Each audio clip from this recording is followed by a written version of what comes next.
to lead us all towards the path of God. So that really, for me, that was the piece of music that struck me this morning. So a few years ago, there was a story that made national headlines. There was a mostly African-American summer camp that had paid dues to a local swim club for the kids to come and swim. When they had arrived the morning that they were supposed to arrive, they were treated to subtle and not so subtle racial slurs. The day, as described by many of those campers and counselors, was absolutely horrifying and traumatizing. This happened in 2009. How could that be? The campers and the counselors left that day. They thought maybe it was just a few bad seeds, a few bad apples at the swim club. They couldn't possibly represent the entire place.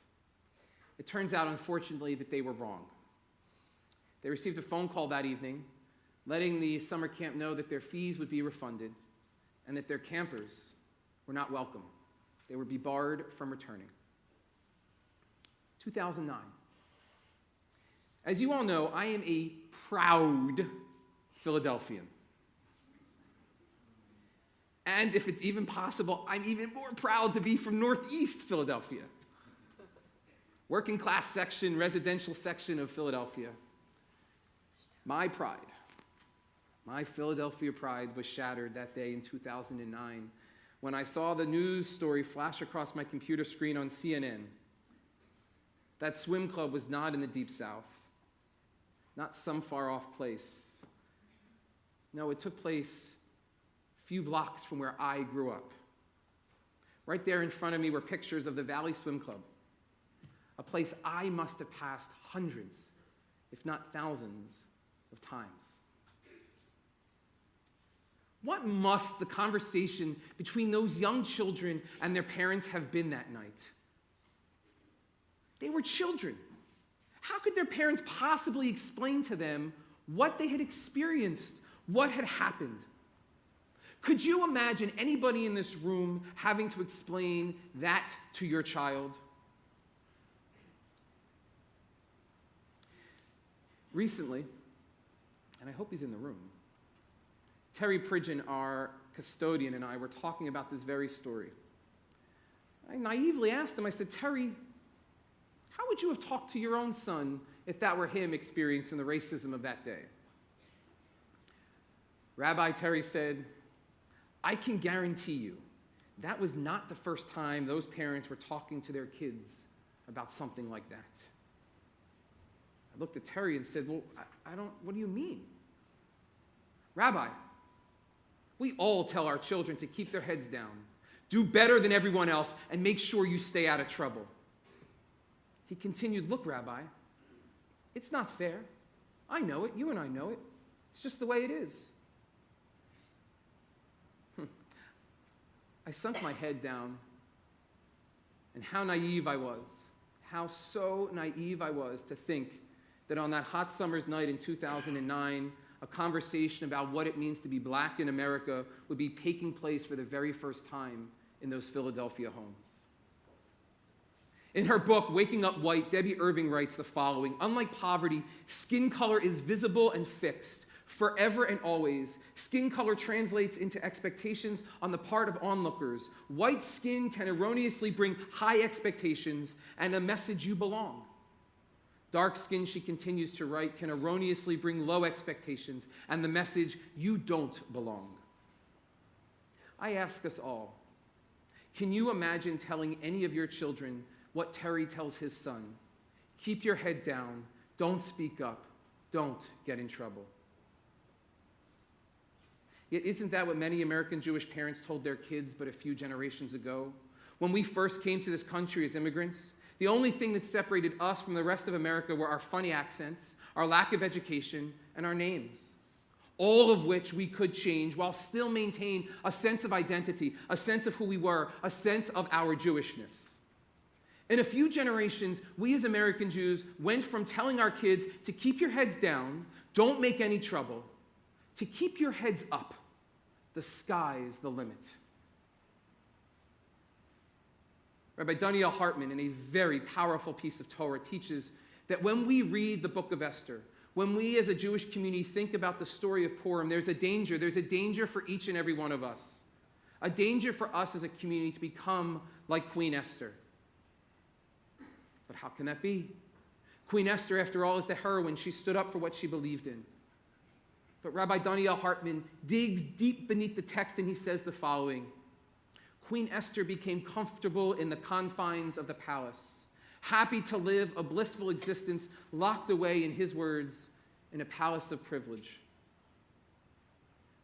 This morning on Yom Kippur, I must admit to myself and to this community, in many ways, I have felt like I have become Queen Esther, locked away in my own palace of privilege.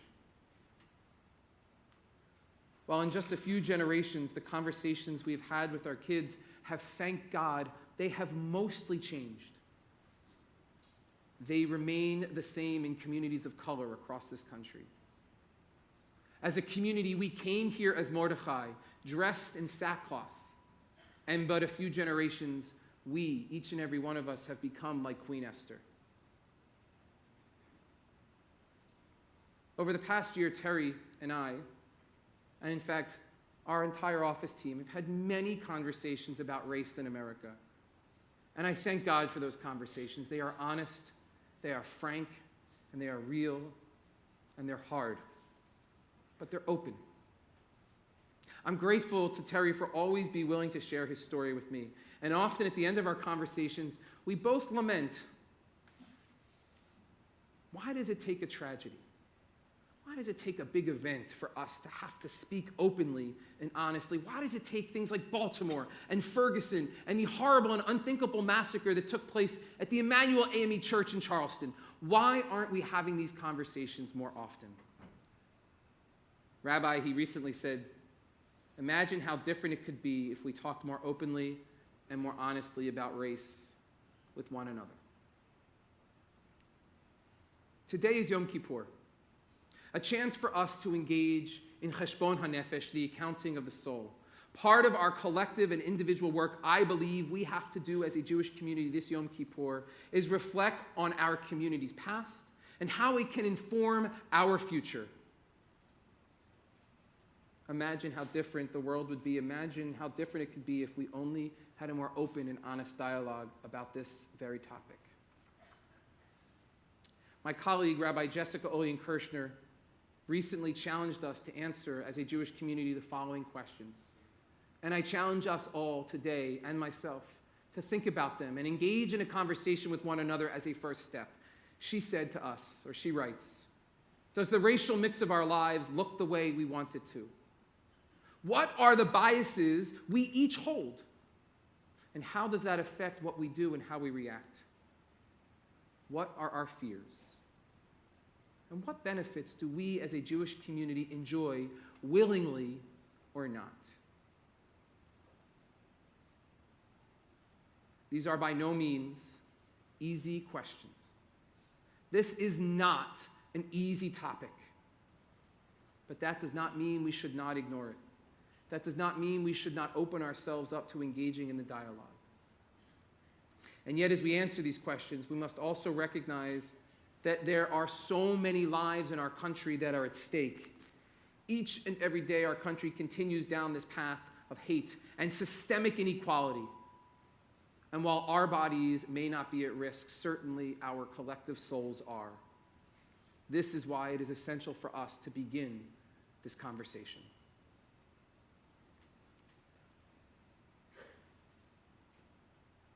Over 50 years ago, Rabbi Abraham Joshua Heschel taught at a conference that the first conference on race and religion, the main participants were Moses and Pharaoh. He went on to say that the outcome of that summit meeting has not come to an end. 50 years ago, I want to repeat those words. He said, the exodus begun, but is far from over. The exodus begun, but it is far from over. Those words are as true when he first spoke them in 1963 as they are today. The Jewish community, and especially the Reformed Jewish community, was there side by side with Dr. King and others as they fought faithfully for the civil rights of others. The stories are told over and over again with pride how the historic landmark Civil Rights Bill was signed at the Religious Action Center for Reform Judaism. How a group of rabbis left the CCAR convention, the Central Conference of American Rabbis convention. They left to join Dr. King in protest and to be arrested. And the pictures, we know them, they're famous. Rabbi Heschel standing next to Dr. King, arms intertwined, holding the Sefer Torah. In fact, there are some of you in this room, many of you perhaps, who marched with others, who were part of that movement to help our country move forward. However, here's the thing. We've been telling the same stories for 50 years. And while indeed much progress has been made, as Rabbi Heschel points out, the exodus, my friends, is far from over. The cry of injustice is as loud as it was more than 50 years ago. While our country has indeed changed in the years since we as a Jewish community first marched, many of our stories have not.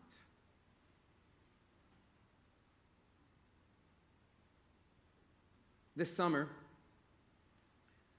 as I know many of you watched and followed along, over 200 Reform rabbis and countless other members of the Jewish community, including our very own cantor and our Director of Congregational Learning, Susan Cosden, joined the NAACP, the Religious Action Center for Reform Judaism, the Central Conference of American Rabbis, on this March for Justice this summer.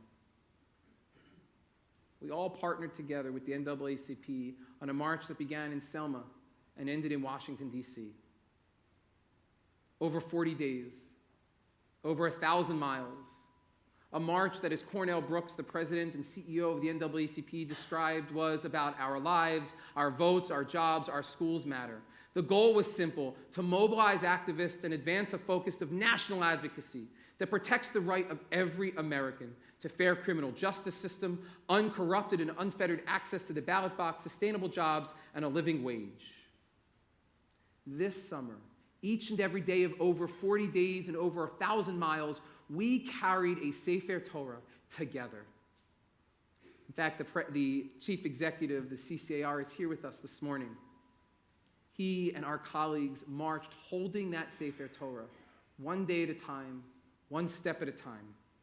But we did not carry it alone. We carried it together with each and every person that participated in that march.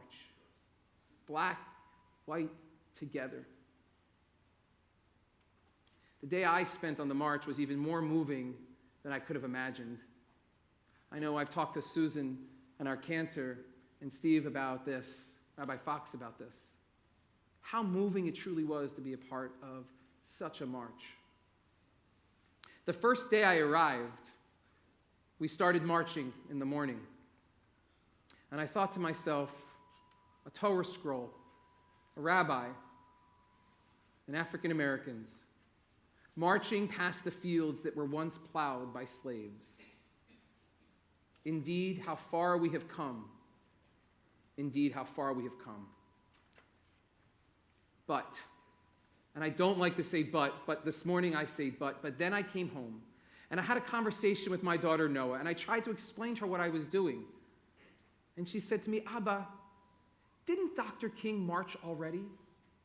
Isn't that all behind us? Brokenhearted, I said, no, there's still much work that needs to be done.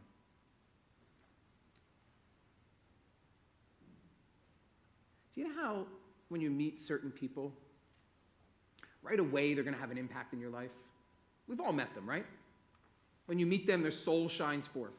When you meet them in that moment, you know something special. You know you're in the presence of somebody special. On the march, I met somebody special. His name was Middle Passage.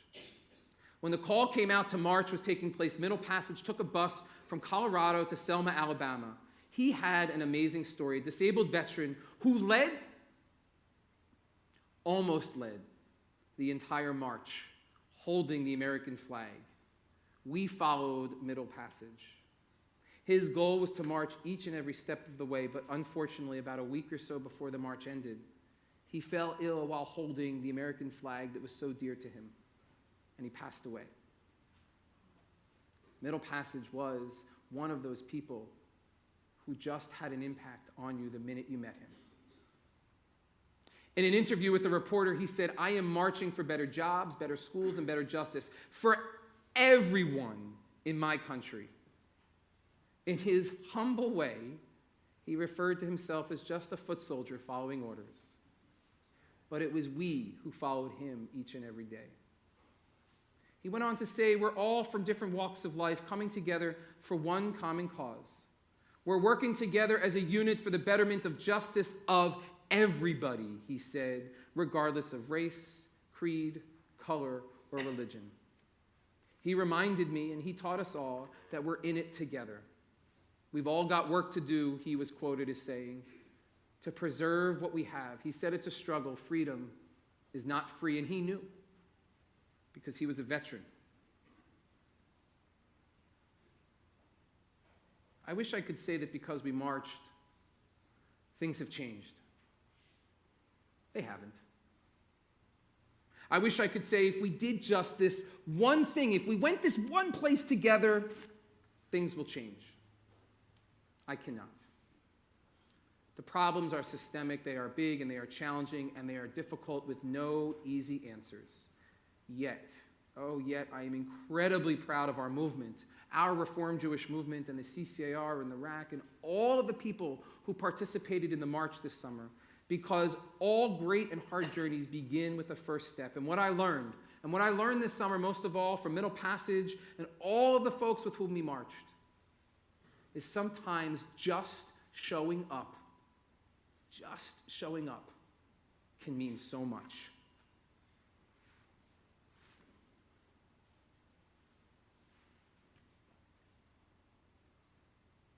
In our Shabbat Siddur, our Mishkan Tefillah, we find the following words. "Disturb us, O Adonai. Ruffle our complacency, make us dissatisfied with the peace of ignorance. Shock us, Adonai. Deny us the false Shabbat, which gives us the delusion of satisfaction amid a world of war and hatred. Disturb us, God, and vex us." These are the words of the Siddur on Shabbat morning. Indeed, this conversation about race in our country is hard, and perhaps we as a community in the past 50 years, we have moved from talking to our kids about keeping their heads down to talking to them about keeping their heads up. Perhaps there's a piece of us that has forgotten our own stories of pain and persecution in this country. The story of suffering from injustice and equality, it is our story. We must remember our call to this sacred work as we were strangers in the land of Egypt. We may now be Esther, but we will always, always be Mordechai.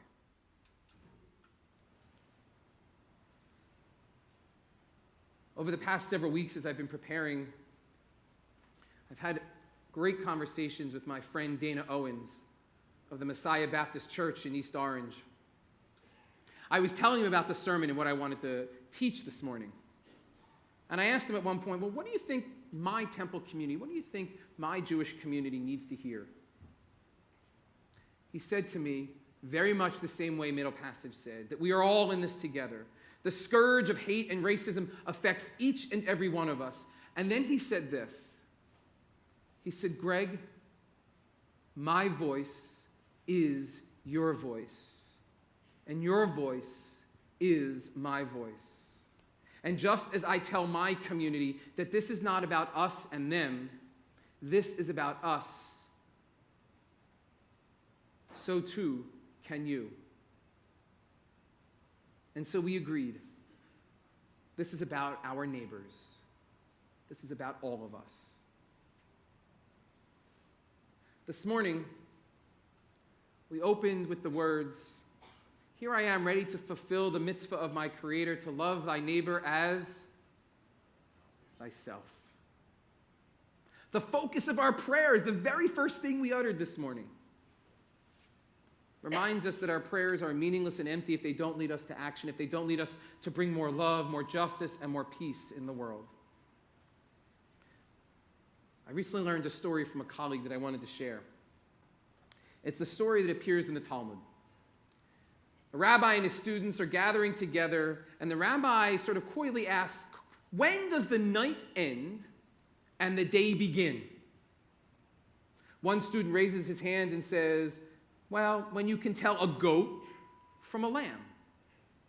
Seems reasonable enough, right? Rabbi, no response. Another student raises his hand and says, when you can tell an olive tree from a fig tree. The rabbi hangs his head. Says, no, my students, no. The night is over and the day begins when a stranger approaches and we recognize him as our brother. And I add, as our sister. Night is still upon us, and it feels at times like we are more strangers than we are neighbors, but I know there is hope for us to reach out, to call out brother and sister. Here's the hard part. Where do we go from here? I think first it begins with an honest conversation with ourselves and one another, thinking back to the questions that my colleagues asked us. This year, as part of my Rabbi's Tish program, we'll be engaging in that dialogue with one another and in that conversation. Second, in the coming year, Dana Owens, the preacher at the Messiah Baptist Church in East Orange, he and I will be working together to bring our communities together. He will preach here, and I am so nervous about this. I will preach there. And together we will work to bring our neighbors closer.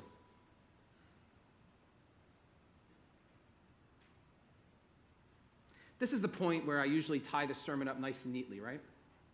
I bring it all together and I say, this is what we're really going to do. But I wish I could do that here, but I can't. The work that Dr. Heschel and Dr. King and many of our colleagues and many of you who are in this room began over 50 years ago is far from complete. But this is our chance, this is our time to jump in and bring closer together our vision of a world redeemed.